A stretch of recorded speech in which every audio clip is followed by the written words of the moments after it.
Hello बच्चों, आपका NS में स्वागत है। आज हम बोर्ड एग्ज़ाम 2025 गणित के पेपर का हल देखेंगे। उम्मीद है कि सभी का पेपर बहुत ही अच्छा गया होगा। तो देखिए, क्वेश्चन नंबर 1 ले लेते हैं। इसका सेक्शन अ देखेंगे अपन, खंड अ। पहले का पहला क्वेश्चन देखेंगे, 400 के अभाज्य गुणनखंडों के घातों का योगफल है। तो आपको 400 के अभाज्य गुणनखंड करना है। तो 2 का बार देंगे तो 200 बार, फिर 2 का देंगे 100 बार, फिर 2 का देंगे 50 बार, फिर 2 का देंगे 25 बार, फिर 5 का बार देंगे 5 बार, फिर 5 का देंगे 1 बार। तो देखो 400 के अभाज्य गुणनखंड है, उसमें 2 की घात 4, मतलब 400 के अभाज्य गुणनखंड हो गए 2 की घात 4 इंटू 5 की घात 2। तो घातों का एप्पल 4 और 2 6, मतलब 100, ऑप्शन सी। क्वेश्चन नंबर 2, यदि बहुपद 2x² + x + a का अगर एक शून्य 3 है, शून्य का मतलब जो इसको 0 कर दे, तो आपको k का मान बताना है। तो कुछ नहीं करना था, केवल मान रखना है आपको। क्वेश्चन नंबर 2 देखते हैं अपना। तो बहुपद दे रखा है 2x² + x + k। अब अगर इसका शून्य 3 है तो इसको 0 करेगा। तो आप x के स्थान पर इसमें 3 लिख दें। तो 2 गुणा 3 का स्क्वायर प्लस 3 प्लस k बराबर 0। 0 क्यों? क्योंकि शून्य है। तो 2 गुणा 3 का वर्ग 9 प्लस 3 प्लस k बराबर 0। तो 9 को 2 से गुणा करेंगे 18, 18 में 3 जोड़ेंगे तो 30। तो यह आएगा आपका 30 प्लस k बराबर 0। तो k बराबर -30। इसका मतलब इसका आंसर है सब। फिर अगला क्वेश्चन नंबर 3।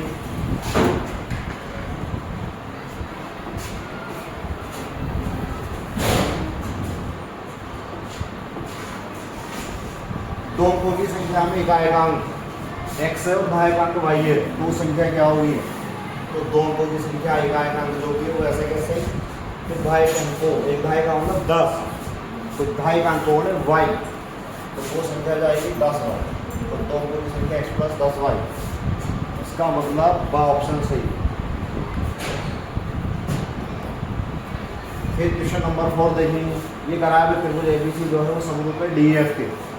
अगर AB 10 है और D 8 है, तो हमसे BC और EF का अनुपात पूछ रहा है। बहुत सीधा सा क्वेश्चन, परिभाषा पे आधारित क्वेश्चन है। तो देखो 2 त्रिभुज दे रखे हैं अपन को। मान लेते हैं ये कोई त्रिभुज है ABC और दूसरा है DEF। अब ये दोनों समरूप है। इसकी ये जो साइड है ये 10 सेंटीमीटर है,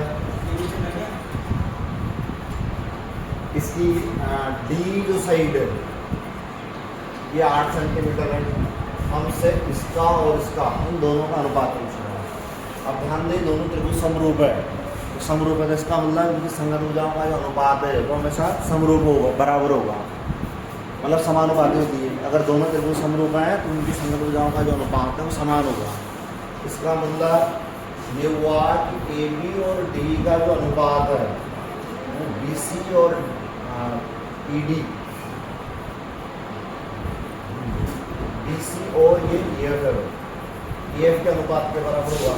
AB तो 10 है और जो D है वो 8 है। तो ये किसके बराबर आना चाहिए? BC/EF। अब देखो 2 से ही कैंसिल हो गया 5 बार, 2 से ही 4 बार। तो BC अनुपात EF वो आ गया 5/4। इसका मतलब कौन सा ऑप्शन सही है? 2 ऑप्शन सही है। छोटा सा क्वेश्चन था, सीधा सा क्वेश्चन। अब अगला क्वेश्चन देखेंगे अपन 5वां, पहले का 5वां। बहुत सीधा, मूल बिंदु से बिंदु की दूरी पूछ रहा है। तो मूल बिंदु से दूरी निकालने का सूत्र था OP बराबर स्क्वायर प्लस वाई स्क्वायर कुछ नहीं करना था, ये रखने मुझे वर्क करना है आपको। -3 का होगा प्लस 4 का होगा, तो यहाँ से देखो -3 का होगा तो 9 हो गया, 4 का 16 हो गया।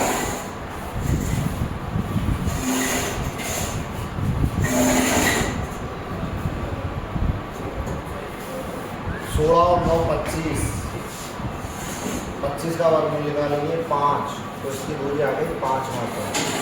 इसका मतलब ऑप्शन सही था। फिर छठा, cosec square 45 minus cot square 45, तो कोसेक 45 मतलब साइन 45 का 1/√2, तो इसका होता है √2।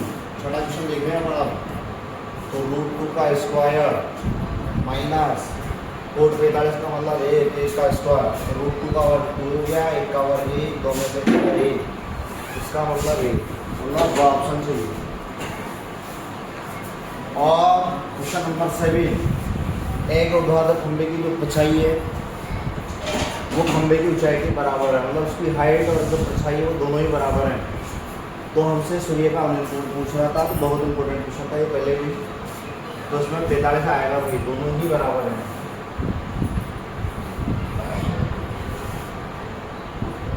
अब कैसे आएगा ये देख सकते हो आप।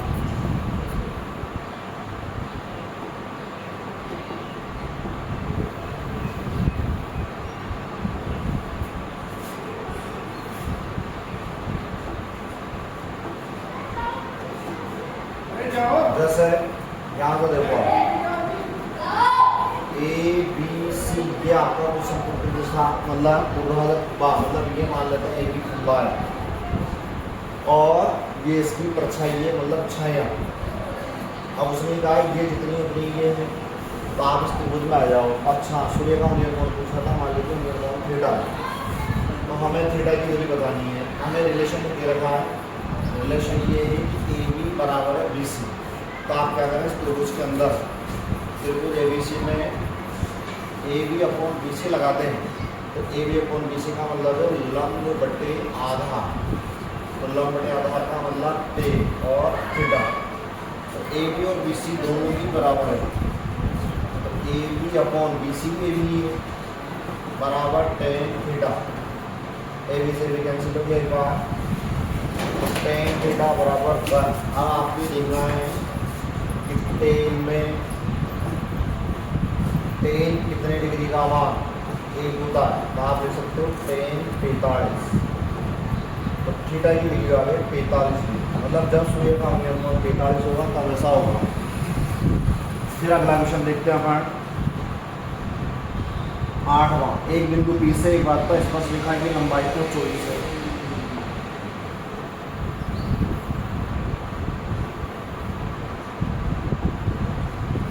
आठवां क्वेश्चन देखें, ये कोई व्रत है,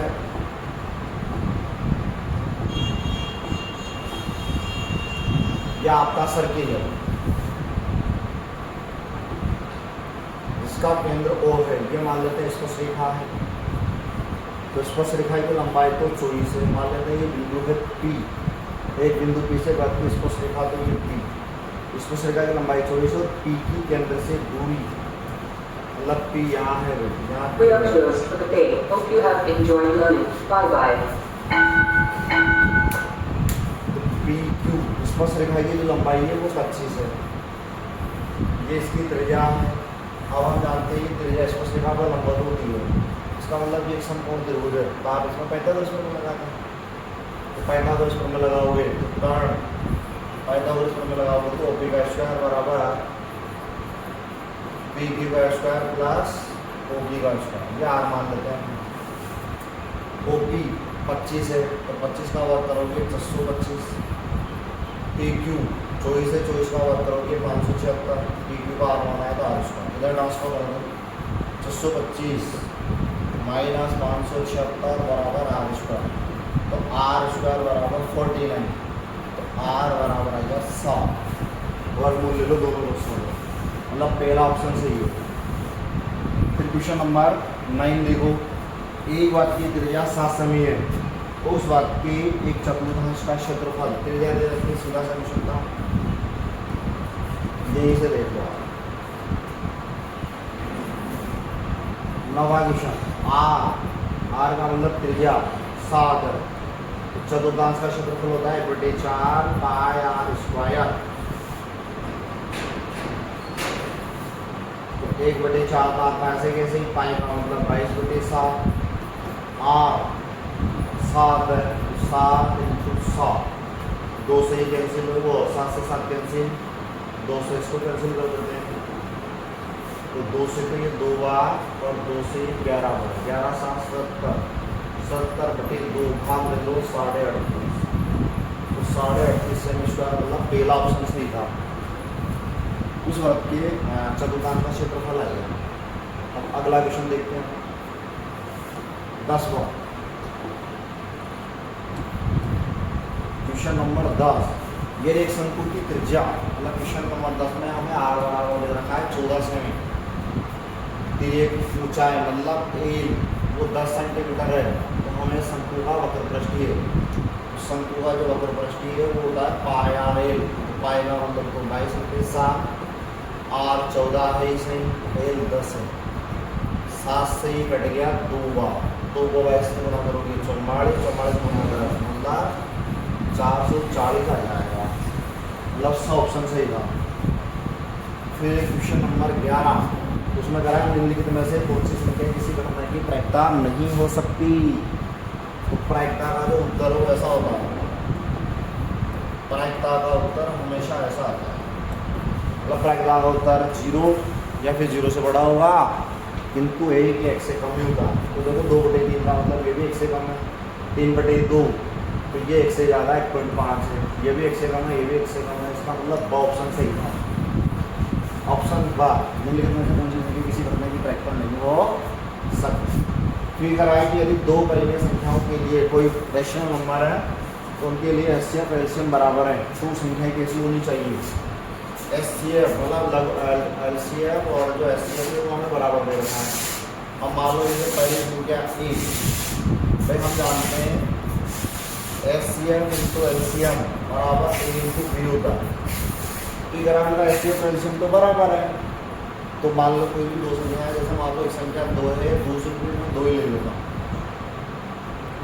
अब अगर दोनों का मैं एचसीएफ निकालूंगा तो वो 2 आएगा, एलसीएम निकालूँ तो भी 2 आएगा, और 2 × 2 तो देखो आप 2 × 4, 4 बराबर है 4। तो ये तभी संभव है जब वो संख्या समान हो। इसमें ब ऑप्शन आएगा भाई, बाकी नहीं आएंगे। फिर अगला क्वेश्चन देख लेते हैं। अगले क्वेश्चन का मतलब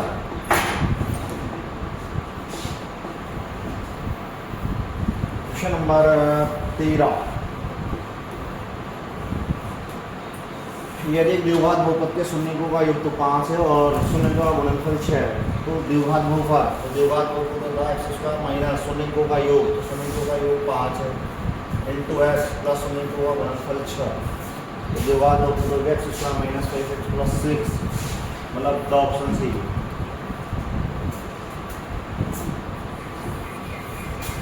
फिर अगला देखते हैं अपन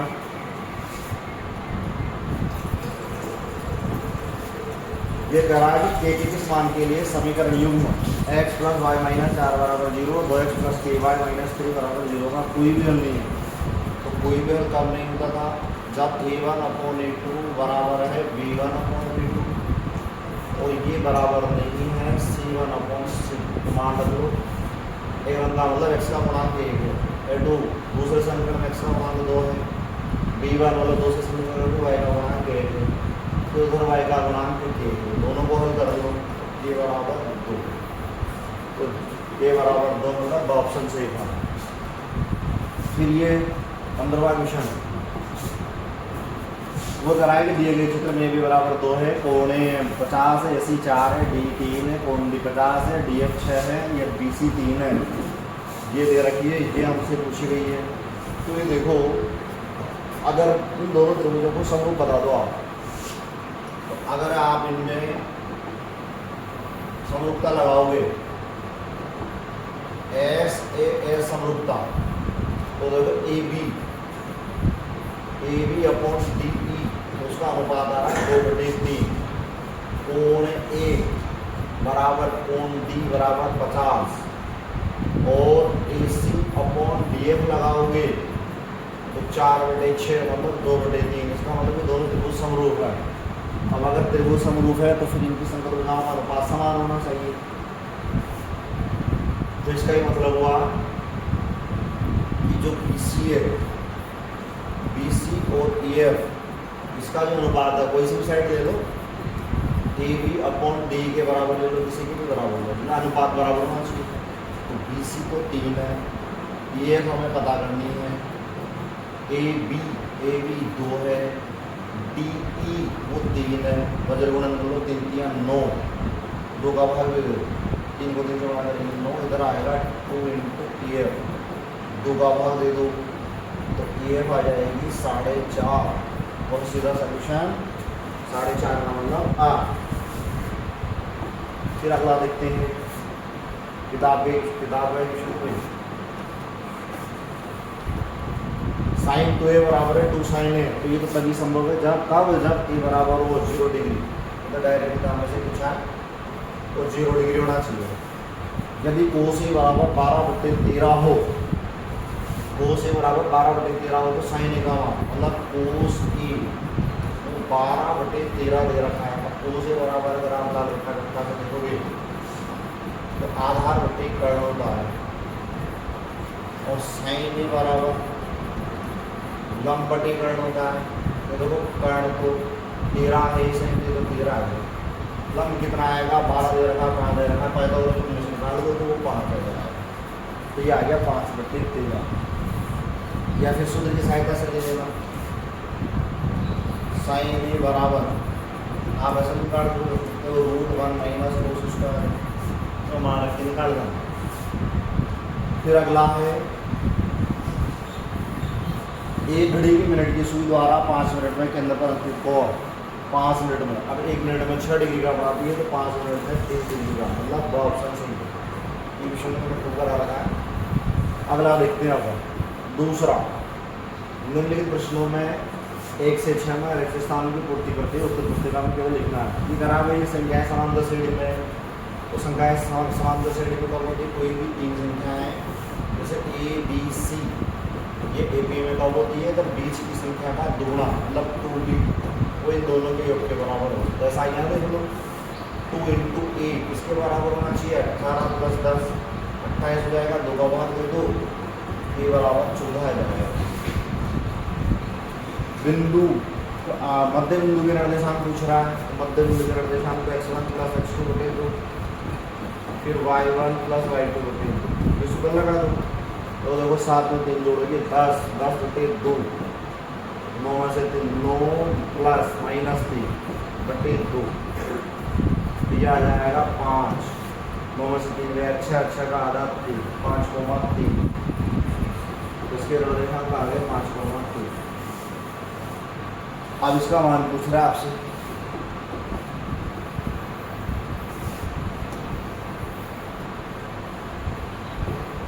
तो देखो sin 60 का मान तो √3/2 होता है, cosec 60 का मतलब 2/√3, इसका व्युत्क्रम है बिल्कुल 2/√3। फिर cos 30 का मतलब भी √3/2 है, sec 30 का मतलब भी 2/√3। तो इससे कैंसिल मतलब 1 बच गया, इससे कैंसिल 1 बच गया, 1 + 1 मतलब 2, तो इसमें 2 आंसर आएगा। अगला देखते हैं साथ के साथ क्वेश्चन नंबर 4।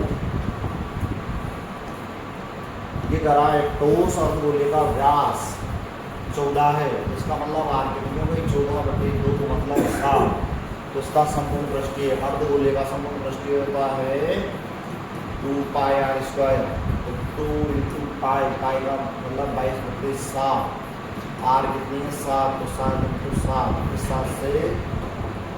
7 से 7 कैंसिल, तो 2 × 7 154, इसको उससे गुणा कर लो 4 × 8 308, तो यह आ जाएगा आपका 308 सेमी स्क्वायर का बहुलक है। बहुलक का मतलब ऐसा कौन सा अंक है जो सबसे ज़्यादा बार आ रहा है, तो उसमें देख लो आप सबसे ज़्यादा बार कौन सा अंक है जो सबसे ज़्यादा बार आ रहा है। देखो 4 इसमें 1 बार है, इसमें 1 बार है, इसमें 1 बार है, मतलब 3 बार, बाकी में कमी बार है, इसका मतलब इनका बहुलक 4 है। और 5 8 4 ये करा है किसी वर्ग अंतराल के लिए वर्ग चिन्ह मतलब उसकी इक्सा ऐसा करा है। तो ऊपरी वर्ग सीमा अगर 24 है तो निचली वर्ग सीमा पूछा तो सीधा सॉल्यूशन। तो वर्ग सीमा कैसे निकाल देते हैं हम? निम्न सीमा प्लस उच्च सीमा बटे 2 ये एक्साई निकालने का सूत्र था। तो वर्ग चिन्ह तो 17 दे रखा है तो 17 में पहले लिखा हूँ निम्न सीमा वो हमें मान लो एक्स है नहीं दे रखी।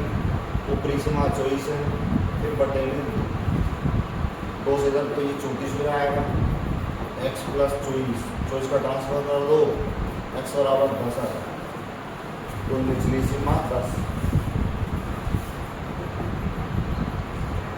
फिर अगला देखते हैं अपन तीसरा।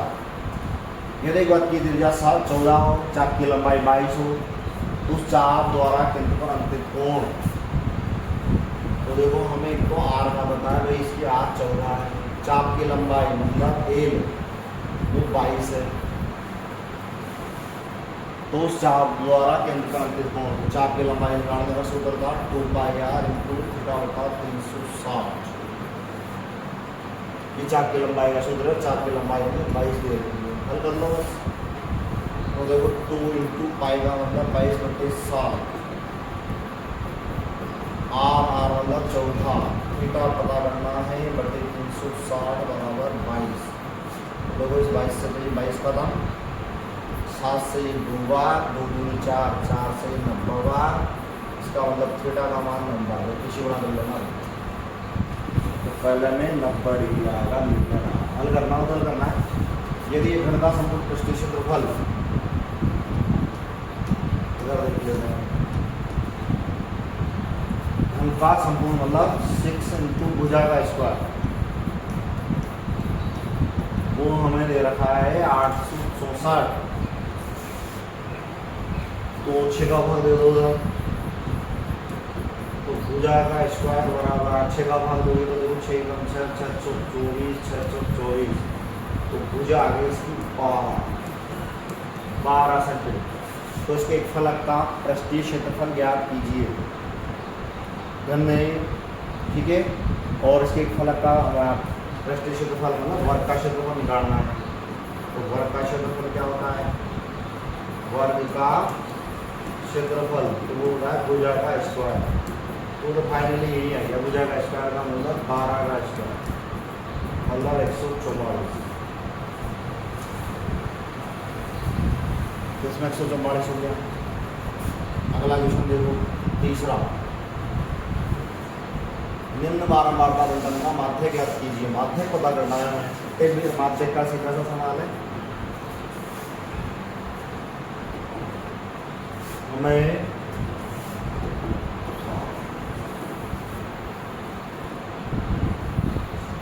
को फटाफट देख लो। XI FI ये तो टेबल ले बना लेते हैं पहले। XI की वैल्यू तो 3 है फिर 5 है 7 है फिर 9 है। FI मतलब बारंबार था 6 7 5 6। अब माध्यक के लिए क्षेत्र टेबल बनानी है। तो 6 ऐसे कैसे लिखेंगे 6 7 13 13 में बार जोड़ेंगे 18 18 से जोड़ेंगे 24। अब आपको कुछ नहीं करना था इन्वर्टर को निकालना था मतलब 24/2 मतलब 12। तो 12 से ठीक बड़ी सी हम देख लीजिए तो वो वेट देगा। तो इसकी एक्साइज लिखनी है 5।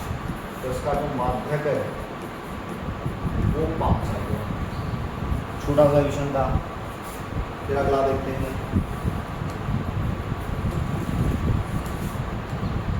एक पासे को एक बार फेंकने पर 5 से बड़ा नंबर आने की प्रयत्ता। तो 5 से बड़ा नंबर तो 6 होता है तो वो तो एक ही बार आएगा।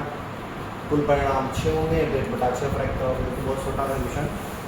एक लंबवृत्तीय शंकु और बेलन समान त्रिज्या और उसकी हाइट और त्रिज्या जो है वो समान है। यदि शंकु का आयतन हमें दे रखा है v बराबर 66 सेमी क्यूब। तो बेलन का आयतन और शंकु का आयतन दोनों में रिलेशन होता है कि जो बेलन का आयतन है वो शंकु के आयतन का 3 गुना होता है। तो ये हो जाएगा 66 × 3 मतलब 6 × 18 6 × 18 हल करना था आपको 198 सेमी ये अगर आप निम्न आंकड़ों का माध्य तो देखो सबसे पहले आप इन्हें आरोही या अवरोही क्रम में व्यवस्थित करेंगे माध्य पता करने के लिए। तो आरोही क्रम में व्यवस्थित कर दो। तो सबसे छोटा नंबर लिखो 17, फिर 18, फिर 19, फिर 20, फिर 20 से बड़ा 25, फिर 27, फिर 29, फिर 2 3 4 5 6 7, 1 2 3 4 5 6 7। अब जो भी बीच में मिल जाए वही तरह का 3 मीटर छोड़ दो, 3 मीटर छोड़ दो, मतलब 20। उनका माध्य आएगा 20, थोड़ा सा क्वेश्चन 20 आएगा। दो खिलाड़ी राम और श्याम शतरंज का मैच खेलते हैं। उदाहरण है ये याद कीजिए कि राम द्वारा मैच जीतने की प्रायिकता मतलब मान लो जैसे प्रोबेबिलिटी ऑफ ए वो 4/5 है, तो शाम की जीतने की, शाम की जीतने का मतलब राम के हारने की, तो हारने की प्रायिकता निकालनी है हमें। राम के हारने की, राम हारेगा तो शाम जीतेगा। शाम की जीतने की प्रायिकता एक दूसरे का निकाल दो, तो 1 - 4/5 ये आ जाएगी 5। फिर अगला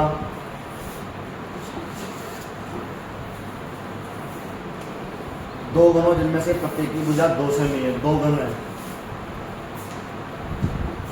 जैसे मान लो ये रहा ये दो, एक ये रहा एक ये रहा, दोनों को जोड़ लो। इसकी भुजा 2 है, इसकी भुजा 2 है, तो इसकी जो एल है का मतलब लंबाई वो तो 4 हो जाएगी जोड़ के और घना बन जाएगा। इसकी हाइट तो 2 ही रहेगी, मतलब एच भी 2 ही रहेगी, चौड़ाई भी 2 ही रहेगी, मतलब बी। तो हमसे क्या पूछ रहा है घना का आयतन, तो घना का आयतन का मतलब लंबाई गुणा चौड़ाई गुणा ऊंचाई, तो तीनों को गुणा करके अब आप ऐसे नहीं करना, आप थोड़ा लिख के करना है। तो 4 × 4 = 16 सेमी क्यूब आ जाएगा। प्रथम 10 विषम प्राकृत संख्याओं का समांतर माध्य। समांतर का माध्य का मतलब है प्रक्षणों का एक बटा प्रक्षणों की संख्या को सूत्र लगाना है। मतलब आपको प्रथम 10 विषम संख्या को जोड़ना है, तो 1 + 3 + 5 + 7 + 9 + 11 + 13 + 15 + 17 + 19 कितने हो गए 2 3 4 5 6 7 8 10। एक प्रक्षणों का एक बटा प्रक्षणों की संख्या 10 है, तो सबका योग करोगे तो 100 बटे 10, तो फाइनली 10 आ गया। अगला देखते हैं। एक थैले में 6 लाल और 7 सफ़ेद गेंदें हैं। उस थैले में से एक गेंद यात्री से निकाली जाती है, तो निकाली गई गेंद की सफ़ेद होने की प्रायिकता, तो सफ़ेद गेंदें कितनी है 7, टोटल गेंदें कितनी है वही 13, तो 7/13 प्रायिकता हो गई। तो लिख के करना था, हो गया। 11वां, यदि एक ठोस अर्धगोले का वक्र पृष्ठीय, अर्धगोले का वक्र पृष्ठीय का मतलब 2πr², वो हमें 50π दे रखा है। तो देखो पाई से पाई कैंसिल, इस 2 से ये 25 बार, इसका मतलब r² = 25, वर्गमूल ले लो तो r में 5 मिलेगी। अब क्या पूछ रहा था, तेजा पूछ रहा था, हो गया। ये कह रहा है कि का समांतर माध्य 6, समांतर माध्य का मतलब प्रक्षणों का एक प्रक्षण की संख्या, मतलब 5 + 7 + 9 + 4 + 3 + h + 2 कितने ये 1 2 3 4 5 6 बटे 6 प्रक्षणों का एक प्रक्षण की संख्या। अब इसका समांतर माध्य 6 आना चाहिए, तो ये 6 लिखे कर लो या डायरेक्टली कर लो। 5 में 7 जोड़ोगे 12, 12 में 9 जोड़ोगे 21, 21 में 4 जोड़ोगे 25, 3 28 और 30, मतलब ये 30 + x/6 आ गया। और उसने कहा है कि माध्य तो 6 है, 6 का भाग देंगे, 6 का भाग ऐसा कौन सा नंबर है जिसमें देने से 6 आता हो। इसका मतलब यहाँ अगर ऊपर 36 आ जाए और नीचे तो 6 है ही सही, 6 का भाग 36 में देंगे तो 6 आ जाएगा। इसका मतलब यहाँ 6 होना चाहिए। तो यह मान रखे कर लो, x की जो वैल्यू है मतलब x का मान 6 आ गया। अगर x की जगह 6 होता तो उनका समांतर माध्य 6। तो बाकी क्वेश्चन हम अगले पार्ट में देखेंगे। ओके, और आप सबका जो पेपर है उम्मीद तो ऐसी ही है कि बहुत अच्छा गया होगा। ओके।